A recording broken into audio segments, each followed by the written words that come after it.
Hello everyone and welcome to another episode of Juancho. This is Juancho Trevino speaking. And this is episode number 7 of this show. I'm so excited kasi makakausap natin ngayong araw ang isa sa mga naging close ko na rin sa industriya na si Gil Cuerva.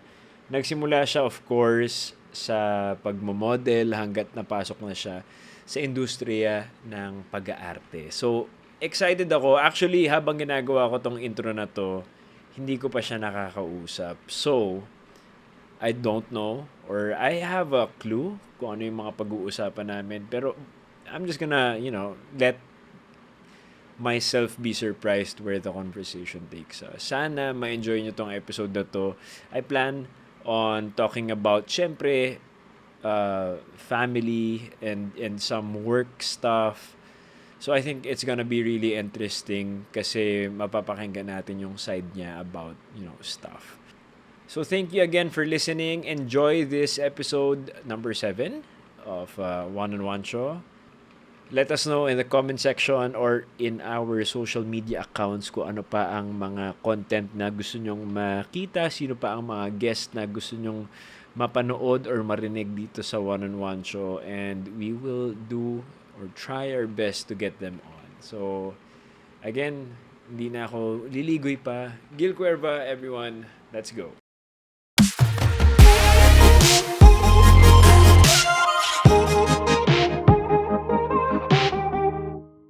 Okay. Finally. Brother Gil, how are you, bro? I'm good. I'm good. You got me at the right time, bro. Ako kasi like I'm in a little break before my second lock-in.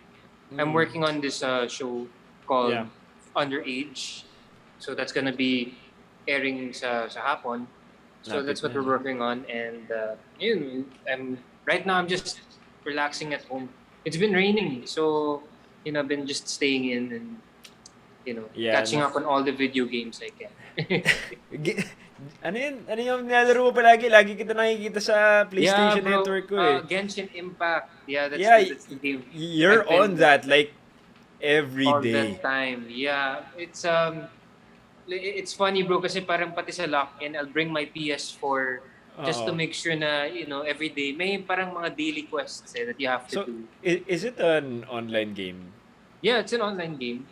You can play with other people, but it's mostly it's like an open world game that usually you play on your own, but you can play with friends. Mm-hmm. Like may mga certain, you call them domains. No? It's certain domains you can play with other people. So parang siya, RPG, may mga levels, ganyan. Interesting. Exactly. Interesting. Wala akong patience sa ganyan. Meron akong like I love my player so much. But the thing is, gets naman.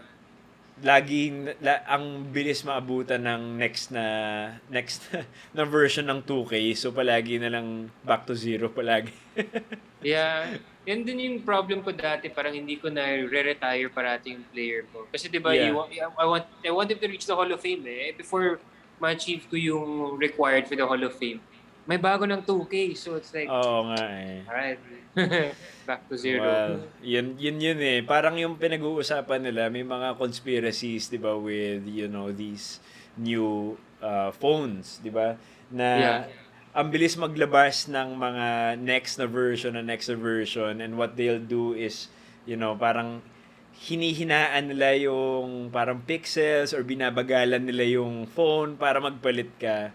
So I guess it's one of those things, no? One of those strategy, no? A strategy to keep us buying stuff. Anyway, kanina habang ngayon September 27, lalabas to siguro mga first week of October. I put out an Instagram story which said na I'm gonna be guesting you. Mm-hmm. And naghanap ako ng mga tanong doon na gusto na lang pag-usapan natin. Number 1 is, how did we become friends? Nakalimutan din eh. Parang, ako was it bro, the workshop? I remember eh. I remember meeting you. Workshop pa natin to with si Coach J, di ba? So this was like before. This was like Yes. shortly after nakuha ko yung My Love from the Star. So, talaga wala akong di ba? Wala akong experience. I was a model before, so wala akong acting experience. And then you were like, one of my first classmates. And then um grabe no how time flies and like how things change. But yeah, I remember, man, that's how we kind of first met. And then syempre parang we'd always like see each other in Jimmy. And then Yeah. I think by virtue of aside from being classmates there, but we were also classmates sa Bova. Doon Yeah. siguro parang we got to really, syempre, sa workshop, you really get to familiarize yourself with Mhm. your, classmates. So, I guess that's how we became friends, man. At saka basket, bro, of course. How can I forget basket? Yeah. Nagpa-basket din tayo, man. Wait, so you started in GMA 2015, 2016? Oh, well, Was it? technically, parang end ng 2016. Pero I consider it 2017. Yeah. I got the role end of 2016. Taped had a few taping days end of the year. Pero Mhm. most of the tapings that I did, the real flow of things started 2017. Yun. So, it was during that time. I totally forgot about yung Yeah. kay Coach Jay at Yeah, ano pa man. tayo, nag-workshop pa tayo sa Manila, 'di ba? Yeah, Tapos in his place, we've also opened up with a lot of stretching to open up our yeah. muscles and stuff like Tapos that. That's what I may ano remember. siya, golden retriever, and then we would eat sa Yeah. Robinsons Yeah, kasi malapit lang Malate. eh. Yeah. Sa Yabu, 'di ba? Naalala mo 'yun? Yeah, we had Yabo pa after. Sino pa Yeah. kasama natin nun? Like Sila Annalyn, si Chat, Thea. si Dave. Si Yes. Dave, yeah. I remember also. Annalyn. Thea was there. Mm-hmm. Okay, yep. Okay, I now remember. So that was 2017. 6 years almost, and Almost 6 years, yeah. yeah. I mean, okay. So yung mga questions dun, obviously, hindi, I'm not gonna dwell in that. I love to talk about society and our industry in this podcast. So Mm-hmm. I started off with that para lang to paint the picture sa mga nakikinig na ganito yung friendship namin ni Gil. We've been through a lot of things. We've never really worked together in a project, but Yeah. since palagi tayong magkasama sa GMA, sa mga workshops and all these extracurricular things, close kami. At saka Yeah. syempre marami kaming things in common. Okay, so yeah, let's just jump right in. Go, Brother, man. naalala ko isa sa mga unang kinuwento mo sa akin na nag-open up ka was your experience in modeling. I remember you told me, I'm not sobrang familiar with the story, but I know that you lived abroad and you modeled there. Mm-hmm. Bro, I also did some modeling myself, but Mm-hmm. hindi ako sobrang nagtuloy like you. I just want, people to know, and based off your anecdotes, based from your stories, what is it like to be a model in the Philippines? Um, well, in the Philippines, it's much different than how it is abroad. In the Philippines, because I think the bulk of the money you really make, although there are a lot of mga what do you call this fashion shows that you can walk for, but in terms of money, you usually make money through commercials. That's why maraming VTRs, diba?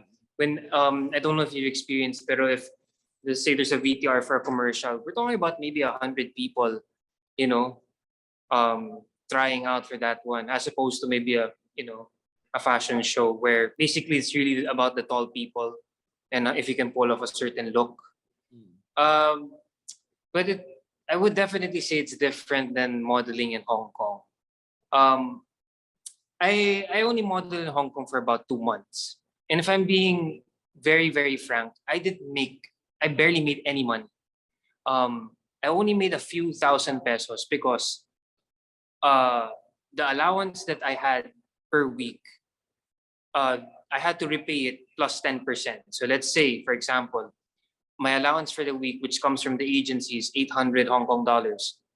I have to pay 880. So that, it's just the cost of living in Hong Kong, and being able to eat a lot of food. Those things kind of take away from the money that you earned. But for me, what was like definitely invaluable was just the whole experience. Because being not everybody gets to really say that, hey, I went to Hong Kong, even if it was only for about 2 months, 2.5 months. I still got to work there, got to model there, had a few, jobs here and there. But yeah, you also have to take into consideration din pala, bro, na parang yung modeling, it's really like a lot of the bulk of the work comes from the girls, kasi 'di ba, parang a lot of designers design for women, and just in general, like it's really a lot of the work comes from women. So for me, I felt like it was already an achievement that, as a Filipino, as a guy who's not even that tall, I still got to go to Hong Kong and have a few jobs here and there. Yeah. May not be a lot, but at least I had that experience that not a lot of people had. Brother, when you say you're not that tall, para lang alam ng mga tao, you're like Yeah. 5'10", 5'11". Oh, but I'm 5'11". To be specific in centimeters, I'm 180 centimeters. But like yun nga, for those who don't know, models are on average about 6'3", 6'2", 6'3", some 6'4". 6'1" is like you're slightly short for a model, but you can still be a model. But yeah, those are tall, really tall people. Dito sa Pinas, because yung average height natin, it's shorter. They look at me and they think, wow, ang tangkad ko. But actually, I'm not really that tall. Yeah. When I started off my career, I started with ramp modeling and also commercials. Doon ko na naman naramdaman na parang ang liit ko kumpara sa ibang mga tao. Like there were majority of the models that ramp for Filipino designers or yung mga fashion show dito are foreigners eh. Yeah, that's true. Fly-in models. Mga Brazilians and Yes. I ang dami kong experiences with Brazilian models. Naging friends ko na rin na up until today. But ito actually iniisip ng mga tao, feeling ko na kapag commercial model ka or kapag model ka dito sa Pilipinas, marami kang pera or you have it easy, 'di ba? You have it easy. It's just, it's false. Yeah, it's very very sorry, that's my vacuum cleaner. It's automatic kasi. No, that's very true. In fact, you can see there are certain Instagram accounts that give anecdotes of the experiences of models, and how like a lot of them they live off like free food. Oh, like, and when I was in Hong Kong, I was living off like free food that I can get. You don't First of all, in modeling, you get your money like after a certain period. It's not like sometimes in showbiz where you can get paid after. In modeling, you have to wait for a certain period of time before you can collect your check. And then even the amount that you get, the amount of money, it isn't exactly enough to cover your whole living expenses. That's why you have to live off getting a lot of jobs. And sometimes you're the flavor of the month. Sometimes you get a lot of work, you get a lot of commercials, you get a lot of fashion shows. And then there'll be times where you're not the flavor of the month, you're not getting much work, you're not getting much photo shoots. And that's where how you budget your money is really tested. So ayun, it's definitely not true that if you're a model, you have like a lot of money. Even if you hear the experiences of, you mentioned mga Brazilian models, if you take time to hear them, talk about their life and vent about it, they'll tell you like, even the apartments that they stay, the condo units that they stay, they're small, not really that glamorous. They share it with other fellow fly-in models, and basically like they're just really living off like job to job basically. Some of them, and I'm not joking, bro. Some of them are just trying to make enough money so that they have like money for a flight back to Brazil or to wherever they're from. So it's not really high-paying job, but you do it because of the opportunity to work. Yeah. Para lang alam ng mga tao, let's try to paint a picture on what we're specifically talking about. When I did it, I don't know when you did it. Like I earned like parang it was a 5,000 peso gig. Mm-hmm. 5,000 pesos. Parang ganun lang. And syempre may rehearsal 'yun. May rehearsal, tapos may siguro 2 days sa rehearsal, and then you'll be there on the show. You don't have food allowance, you don't have transpo No. allowance. You're spending on yourself. You have to, because nagmo-model ka eh. So ibig sabihin Yeah. you have to Look good. invest in yourself, like 'di ba yung mga whey protein, yung mga gym na subscription or monthly, kailangan gawin mo yun. Yeah. Syempre, when you're working out, you have to buy clothes because, you have to, di ba? You have to buy clothes. No, you need clothes in general. Although sometimes you can live off like they'll give you sometimes like mga sponsorships, right? They'll give you some free clothes, but that doesn't happen all the time. You still need to pay for clothes. You still need to look good, work out, pay for basically a lot of things just so that you can maintain being a model, maintain that whole image of being a model. Oh, derma, And then dentist, everything. Yeah. You have to pay for it. And yun nga, just like what you said, naranasan ko rin yun eh. Yung parang, okay, so may project ako this month, and then next month, biglang wala. Yeah. Tapos, it's not every week kasi it's not every day. It's at most, twice a week? Once a week? Yeah. Diba? Tapos, the rest of your time, you're just spending. Mm-hmm. So, yeah. If parang, or sometimes so that you don't spend, you're just staying at home, diba? Parang you can't really do much. Yeah. Oh, that's how I felt in Hong Kong, bro. Kasi wala kaming gym dun, and I could barely afford to like feed myself. What more about trying to get a gym membership? Yeah. So you don't really earn a lot here, but you do it for the experience talaga eh. Oh, again, like I had a great experience. I never really thought about like the money I'd be making, because at the end of the day, you don't really make much din naman eh. You mentioned 5,000. Sometimes 8,000 is already like good. Parang 8,000 to do a fashion show. Which, by the way, you're there early in the morning because that's your call time, and then you do the rehearsal in the morning. You wait a bit until I don't know what time the fashion show is, maybe 5-6 p.m. and then do it. Yeah. And siya, well, yung 5,000 pesos na yon, I don't want to generalize the sweldo of ng mga model but that's what I earned before.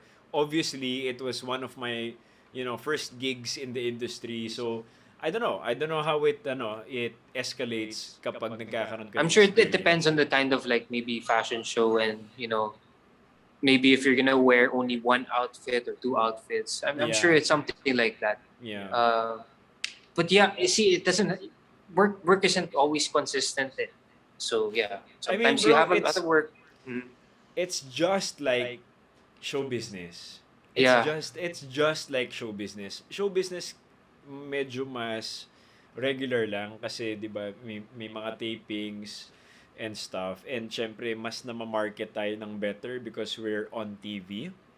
Yeah. But there's also this connotation wherein iniisip ng mga tao na grabe, ang dami sigurong pera nito dahil lumalabas sa TV, but it is because ang taas kasi talaga ng ng expenses ng isang artista sa totoo lang, because just like what you mentioned kanina, sobrang dami natin kailangan i-maintain. Bro, yeah. I don't know even where to get started with that, but kasi it's just simple things just like paying the bill. I feel like sometimes people forget, just because we show up on TV, that we also have bills to pay, we also have other things to pay. Bro, you have a whole family to feed. Yeah, you're raising a son, right? And then I guess because of the whole glitz and glamour of showbiz, people think na parang madami tayong pera kasi yan yung nakikita nila like sa Hollywood, di ba? Mga artista sa States, Hollywood, mayayaman sila. But it's different there than it is here, man. Yeah. And it's there are levels to things, and yeah, that's why There are. that's where how you budget your money will really really be tested. It's really something that uh we have to figure out, alam mo yun. I feel like for the people entering in the industry right now, I feel like sobrang essential yung financial literacy, because we Oh need to, yeah, because it 'di ba ganun eh, we don't have much job security lalo na ngayon na 'di ba may mga naglilipatan ng ibang mga tao yun nga sa eh. iba't ibang network, dumadami tayo na umuonti yung opportunities, and I feel like if you're not financially literate, you can be the flavor of the month, or parang you can have one project or many projects in a certain amount of period, but it's not that consistent for the rest of your life. I mean, syempre, Yeah. pwedeng consistent ka for a 10-year span, but it will change because it's the industry. We rely on how we look and how we are perceived by people. That's why kapag may mga nagbago doon, magbabago din yung income mo, bro. Hindi lang siya through experience di ba? So, Yeah. Yeah. yeah. Ako, just to share, no, after my first show, I think my next show came in like a year and a couple of months after. And for me, someone like me, that was my first ever show. And, I had no idea really how things work, right? So at the back of my head after my first show, it's like, when's the next one? I mean, I'm probably gonna get, di ba? Parang siguro after a few months, makaka-show ulit ako. But, syempre, maraming artista sa GMA, right? And, opportunities are passed from one person to the other. I personally, I'll be very frank, I don't think I managed my money well after my first show.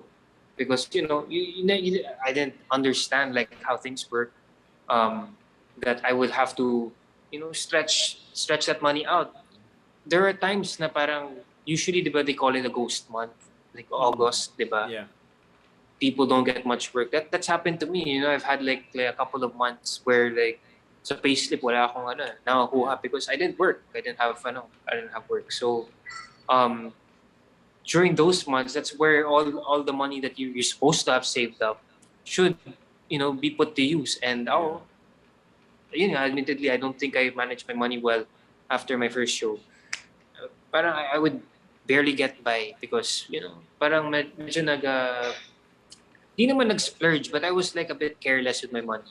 I was 21, 22, not really thinking about, the future, but just thinking about the present. And Yeah. you mentioned financial literacy. That's something, I guess, that's really important, and I feel like that should be taught, especially to the younger kids, to the ones who are younger and, you know, maybe could be like a bit more carefree and careless. Yeah.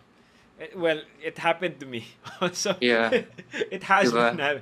it has been happening to us, because it's not really we can have a lot of money this month, and next month biglang wala yun, and then hindi mo dapat hindi ka pessimistic na parang, oh, wala akong kikitain next month, and then at Yeah. the same time parang you're also not thinking about that parang chance of not having money. So you're just living off the money that you earned the month Yeah. prior. So okay, anyway, moving on.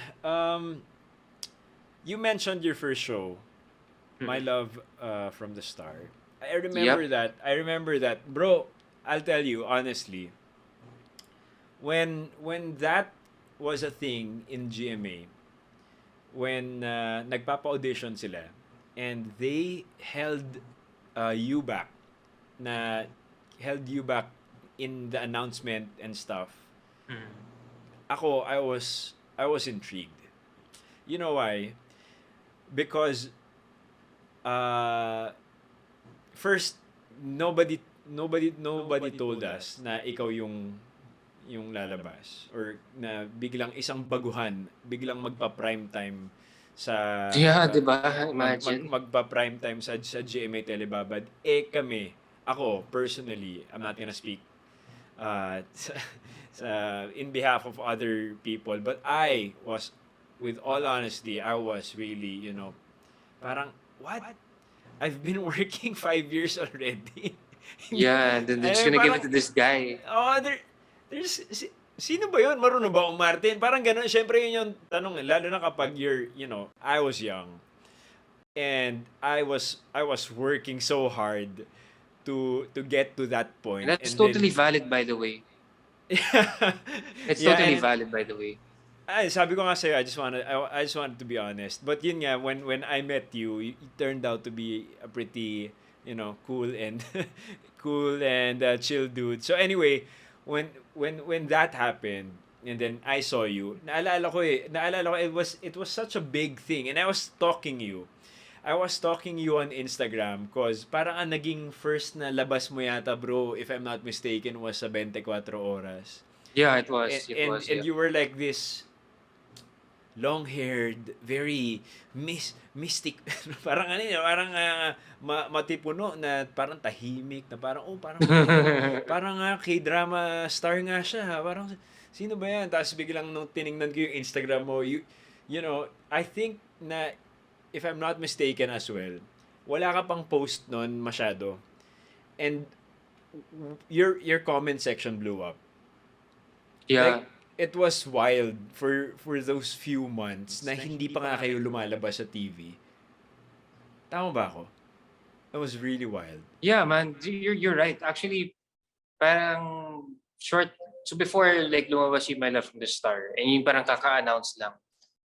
The months before the airing, it was also parang pretty ano eh. I think it was more of, I was such a mysterious guy. Nobody really knew me or where I came from. And even with how I would carry myself, di naman ako ma-share na tao, di ba? Like, I don't really share a lot. So, I feel like yun, tama ka, like the months leading up to that, was probably, I guess, intriguing as well for a lot of people because they wanted to know more about who this guy was, whoever this Matteo guy was. What was the journey leading up to that? Yeah, that's such a great question. Ganito yan, bro. So it all started when I was in Hong Kong, diba? I modeled in Hong Kong. After 2 months, I came back. I was supposed to model in Thailand after. I was just fixing my working visa with Thailand for Thailand, and I was just gonna be here for like 2 weeks lang, just a 2 week break. And then at that time already, I was with Cornerstone, my management, my co-managers. So Cornerstone already told me to audition for this show. They were even saying, "Hey, we're willing to pay for your flight back from Hong Kong. Just audition for this show." But I was already here. I was like, "No need. I'm here. All right, let me give it a try." Try ko lang kasi parang yung mindset ko lang naman at the time was, okay, baka tumatak ako sa mga nagpapa-audition, sa mga producers, kay Direct Joyce. And then they would want to get me for another show or maybe like for a smaller role or parang ganun lang. Like, it was just parang my way initially just to introduce myself and maybe in the future try to get, a bit more work. Until they kept sending me more auditions, right? Like there was, second, third, fourth. Marami ata yun eh. I think probably about 5 auditions for it until the final audition. So, I just kept getting it and then I had to make a decision. Kasi yung contract ko for Thailand started, I think, mid-October of 2016. And then I had to make the decision, am I gonna forgo yung Thailand and just keep auditioning for the show na hindi pa naman ako guaranteed, or will I just abandon the audition and go model in Thailand? I took a leap of faith, bro. Parang sabi ko, you know what? Try ko lang kasi if I don't get it naman, first of all, I can go back to school in LaSalle. I had to take a leave of absence from LaSalle. Or I could probably model again naman in Thailand, but the following year, I would just have to stay in the Philippines for the rest of the year. So for me, it was just like, you know what, just give it a try. And lo and behold, I got it. Yeah, not to be cheesy, pero, kung para sa'yo, para sa'yo. Yeah, that was it. Yeah, bro. Well, I just wanna say na at this point, I feel that you really did deserve that ngayon because I've been seeing, how you work And yung diligence mo yung diligence mo up until this point in the Yeah. continuous learning that we all should be having in this craft. So I'm Mm. proud of you, bro. That was a great run. And Yeah. yun. Okay, so next is we'll dabble into family because as you mentioned, uh, lasal ka, Yeah.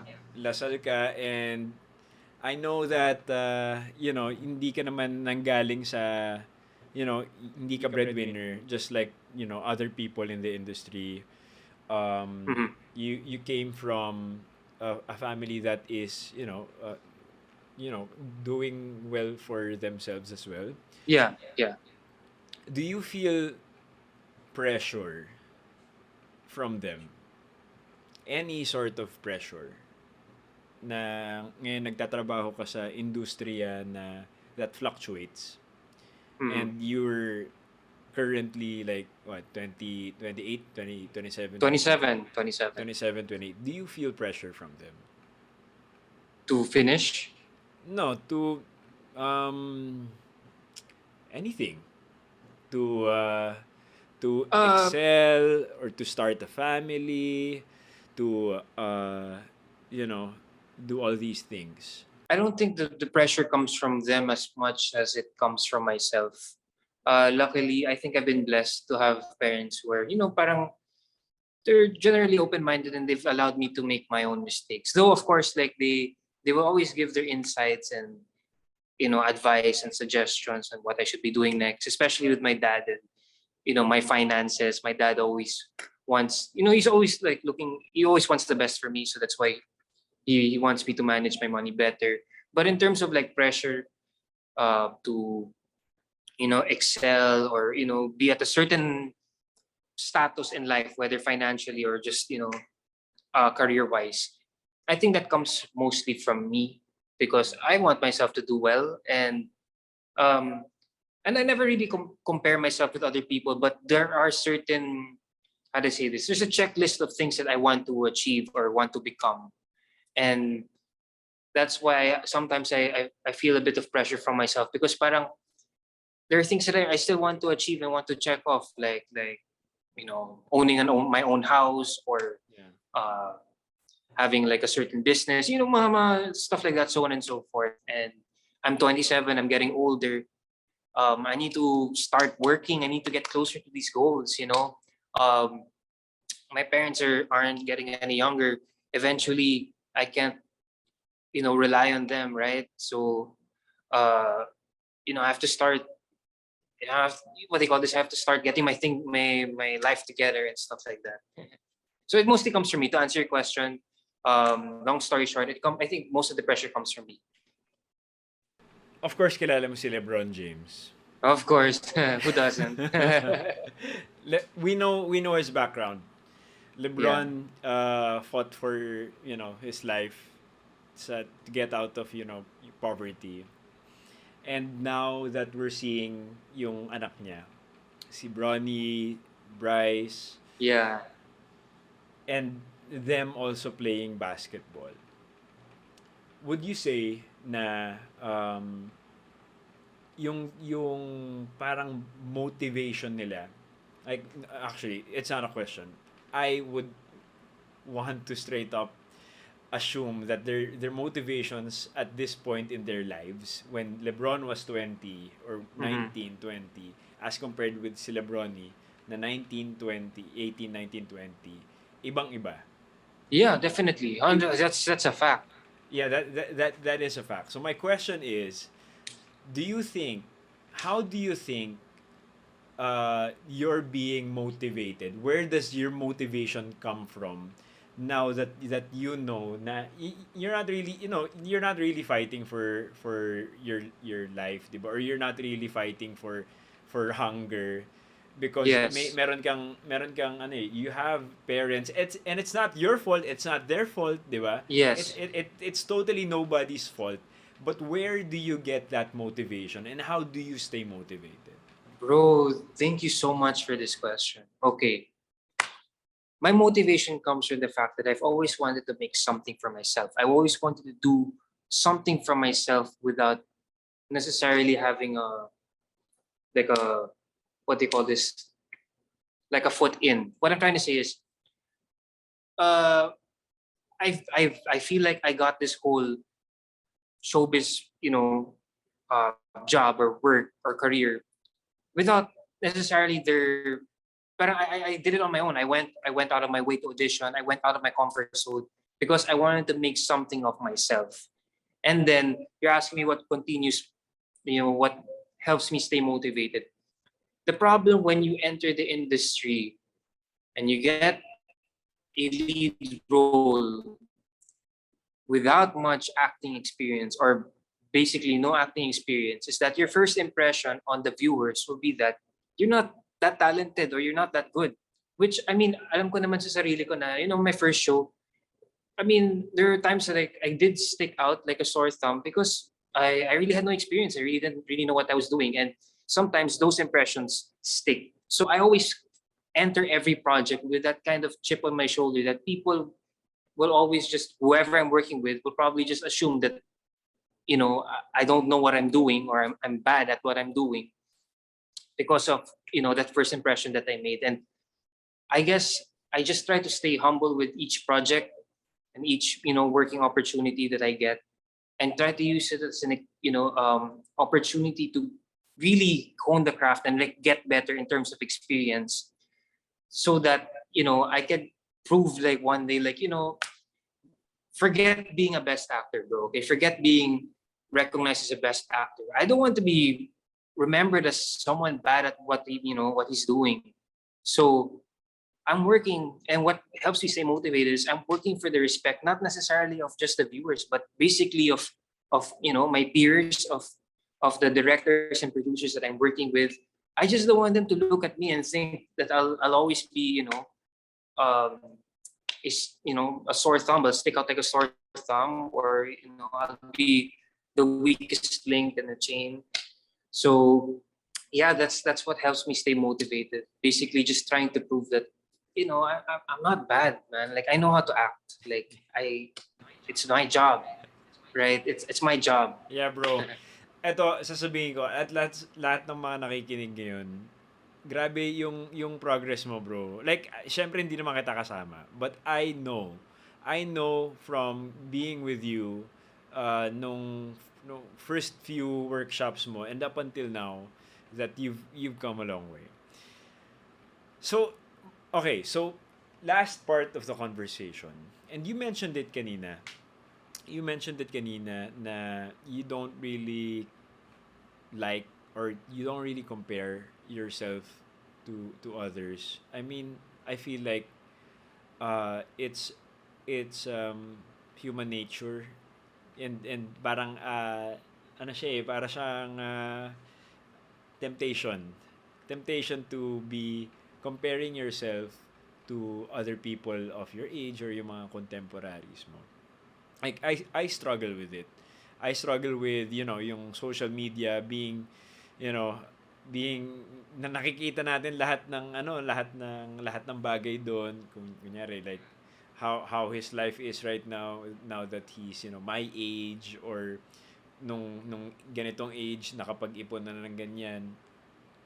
Bro, my question is how do you view uh, the progress of your contemporaries? Do you really not think about it, or is it something that you're just really fixed on not blocking out the noise? Uh, no, naman. I don't necessarily block it out. Parang I just treat it as good news when, let's say, uh, when I see somebody like a contemporary of mine, maybe whether it's post a clip of a scene that he did well in, or maybe let's say he or she bought a new house or got a new car. I don't necessarily parang I just treat it as good news. Parang, oh, that's great. Parang you're doing well in life. Parang type of thing. It's not doesn't necessarily affect me in any way other than it's good news to me.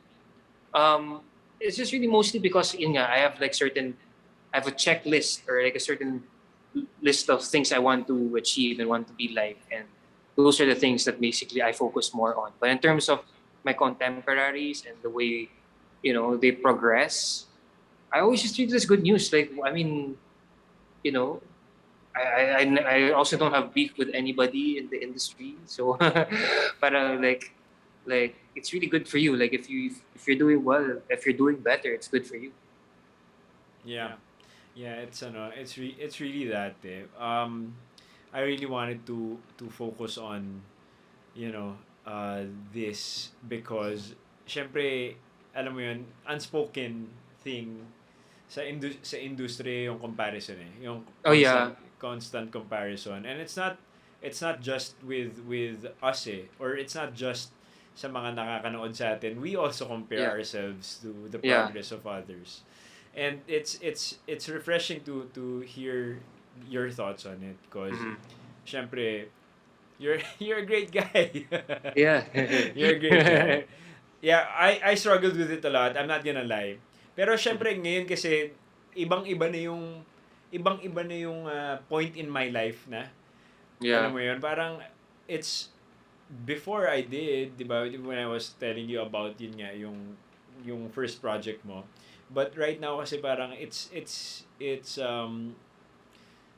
not really nice. Yeah. It's not really nice and it's not really healthy at the Yeah, end of the actually, day. just to hop on what you said, it's not really healthy. Yeah. It parang I feel like if anything, it will impede your growth kasi bro. Parang Yeah. if you're too busy thinking about, those things, parang doon mapupunta yung attention mo instead of like what you're supposed to be doing. So that's why, for me, I just treat it as good news, but not news to dwell on so much. Yeah. Yeah. Well, so since you mentioned yun nga, may timeline ka, may checklist. You do have a checklist, no? That you Mhm. said is getting married and having kids a part of the near near plan. Bro, I mean, 100%, 100%, because without, how do I say this? Because uh, I feel very, very lucky. I feel very, very fortunate to be raised by the family that, or to be raised by the parents that raised me. To have the family and to have the life that I have right now. I feel very fortunate. And that's something that I also want to have. Like, I want to, because my dad, I feel like in a world where there are a lot of bad fathers, I feel like my dad is one of the good ones. And I feel like my dad is a great father. And that's someone that I also want to be like when I grow up, when I grow older. I also want to start a family the same way he did, build a house, build a home, have a family, have kids. I want to experience all those things. And it's not, look, if that's not in your checklist, it's totally fine. To each is their own. And there are some people, parang marriage isn't even there at all. And that's totally okay. And that's totally up to you, your values, your belief system. For me, just being a product of this kind of setup, it makes me want to have that kind of, setup as well for me, for my family in the future. But again, um, it's to each is their own. And for me, while it's on my checklist, the whole marriage and starting a family thing, uh, I won't be too strict with it in a sense where like, dapat by this year, I'll give an example, like by 35, dapat I should have like kids, a wife, a house, stuff like that. No, Yeah. it's not. I won't make it strict because you also have to expect the unexpected with life. Yeah. Life can happen, things can happen, but just know that like it's still there. It's something that I want to eventually have in the future. Not right now. I mean, I'm only 27, but parang it's there. It's not I want. It's not strictly by this year, this age I Yeah. should achieve it, but it's something I hope to have because I was a product of that kind of life, and that's something I kind of wanna keep on going. Anyway, bro, that ends our conversation. Brother, I just want to say I'm happy for you. I'm very happy for you. I feel like you're in a very good place Thank you, emotionally man. right now and Thank mentally. you. Yeah. Thank you, Na, thank you. ano yan, no joke yun no joke. I've known you for a long time already, and iba yung ano mo ngayon, iba yung datingan mo. Maturity yan, bro. It's called Maturity, maturity. It's tama. called growing up and being more mature. Nice. Yeah, so brother, have a good night. Sa You as mga well. Thank you so much, by the way, for inviting me to your podcast, bro. Thank you so much. As in, like, sa ano, thank chop you, it up man. I lang. really feel Chop honored. it up Kilig lang. ako, bro. Chop. Yeah, gusto ko lang actually share yung mga journeys natin. How Yeah, we think, ng mga tao sa industriya, because we rarely get to do this in a long format, 'di ba? Na parang yeah, umabot na natin mo 40 plus minutes na tayo na yeah. pinag-uusapan natin yung mga values natin, what we value in life. So, I'm happy you enjoyed, bro. Thank you, man. Like, and anytime again, like, if ever you want me again, I'm totally free, bro. I swear. Thank you so much. All right, bro. Sana mas face to face para mas maganda yung Yeah, setup bro. natin. Definitely. One set up natin one of these days, bro. All right, bro. Take care, man. Thank you again, man. Thanks for listening and thanks for being on the show, Gil. Wala. Peace out. Ingat kayong lahat. Thank you for being here. Pang 10 thank you ka na, pero ayan, tapusin na natin to. Bye.